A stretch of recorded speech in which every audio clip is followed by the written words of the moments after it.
Ni-minus karon ang presyo sa produktong petrolyo matag litro.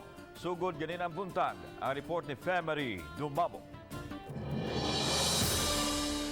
Nikunhod og 20 centavos ang presyo sa gasolina, 30 centavos sa diesel, ug 35 sa kerosene sugod alas 6 ganihang buntag.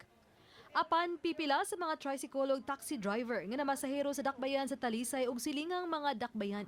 Mitataw nga wa kini epekto kanila.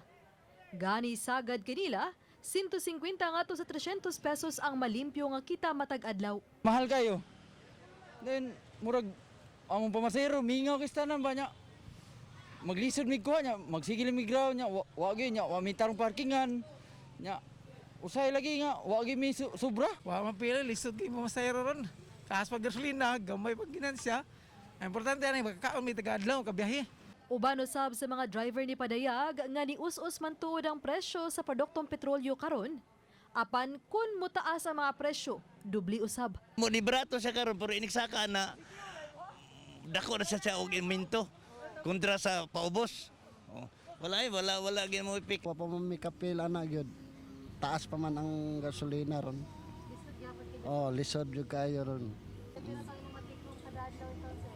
Usahay ma'am, naay 200 usahay wasad tabla. Uban ni Cleofer Lumayag. Ako si Femery Dumabok.